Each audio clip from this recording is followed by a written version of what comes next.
Hello friends, welcome to Trident chef. இந்த வீடியோவில் நம்ம ரொம்ப சிம்பிளாக நல்ல டேஸ்டியான வெஜிடபிள் ரைஸ் எப்படி செய்கிறதுன்னு பார்க்கலாம் வாங்க.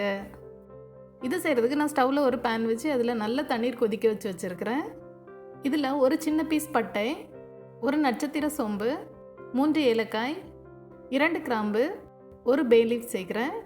இது எல்லாத்தையும் சேர்த்து ஃபஸ்ட்டு நல்லா மிக்ஸ் பண்ணி விட்டுடலாம். அதுக்கப்புறமா நம்ம இதில் அரிசி சேர்த்துடலாம்.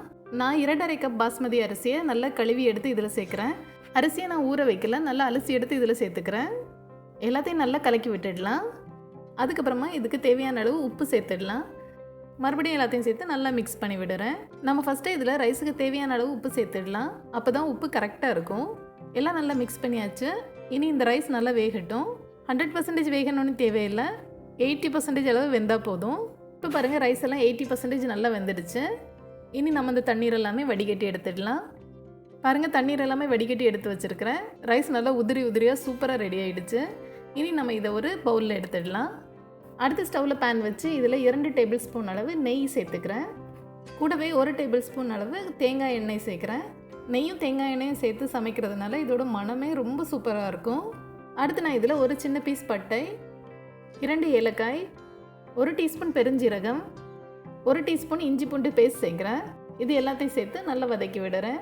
நம்ம பிரியாணிக்கு சேர்க்குறது போல் நிறைய இஞ்சி பூண்டு பேஸ்ட் சேர்க்க தேவையில்லை, கொஞ்சமாக இஞ்சி பூண்டு பேஸ்ட் சேர்த்தா போதும். இஞ்சி பூண்டு பேஸ்ட்டோட பச்சை வாசம் எல்லாம் போன பிறகு ஒரு பெரிய சைஸ் கேரட்டை நல்லா நீளமாக கட் பண்ணி சேர்க்குறேன். அதே அளவுக்கு நான் பீன்ஸும் சேர்க்குறேன். இந்த 2ஐயும் சேர்த்து எண்ணெயில் நல்லா வதக்கி விடுறேன். 2 நிமிடம் போல் இது நல்லா வதங்கட்டும். உங்களுக்கு தேவை அப்படின்னா இதில் ஃப்ரெஷ்ஷான பச்சை பட்டாணியும் சேர்த்துக்கோங்க. 2 நிமிடம் இதை நல்லா வதக்கியாச்சு. கேரட் பீன்ஸ் ரெண்டும் நல்லா வதங்கிடுச்சு. அடுத்து இதில் பாதி வெங்காயத்தை சின்ன சின்னதாக கட் பண்ணி சேர்க்குறேன். இது கூடவே 3 பச்சை மிளகாயை நீளமாக கட் பண்ணி சேர்க்குறேன். கூடவே 1/4 கப் முந்திரி பருப்பு, 1/4 கப் கிஸ்மிஸ் சேர்க்குறேன். எல்லாத்தையும் சேர்த்து நல்லா வதக்கி விடுறேன். நம்ம ஃபஸ்ட்டு ரைஸ்க்கு தேவையான அளவு உப்பு சேர்த்து தான் வேக வச்சுருக்கிறோம். அடுத்து நம்ம இந்த காய்க்கு தேவையான அளவு உப்பு மட்டும் சேர்த்துக்கலாம். எல்லாத்தையும் சேர்த்து 1 நிமிடம் போல் நல்லா வதக்கி விடுறேன்.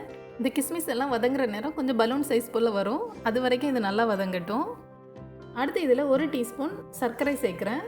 சர்க்கரை சேர்க்குறதுனால இந்த வெஜிடபிள் ரைஸ்க்கு ஸ்பெஷலான ஒரு டேஸ்ட் இருக்கும், ரொம்ப நல்லாயிருக்கும். கூடவே 1/4 கப் அளவு தேங்காய் பால் சேர்க்குறேன்.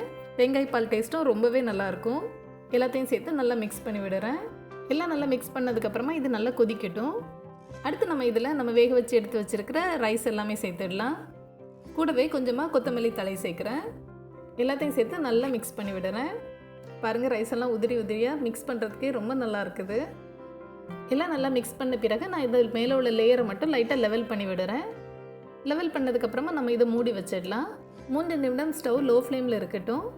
3 நிமிடம் நம்ம மூடி இதை குக் பண்ணுறதுனால இந்த ஃப்ளேவர்ஸ் எல்லாமே இந்த ரைஸில் இறங்கி ரைஸ் சாப்பிட்றதுக்கு ரொம்ப டேஸ்ட்டாக இருக்கும்.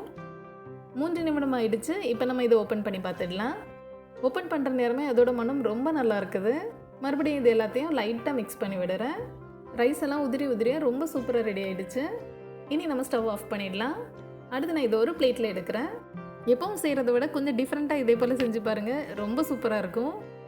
அவ்வளோதான், ரொம்ப சூப்பராக நல்ல டேஸ்டியான வெஜிடபிள் ரைஸ் ரெடி ஆகிடுச்சு. கண்டிப்பாக நீங்களும் இதை ட்ரை பண்ணி பாருங்கள். மீண்டும் ஒரு சுவையான ரெசிபியோடு விரைவில் சந்திப்போம். தேங்க்ஸ் ஃபார் வாட்சிங்.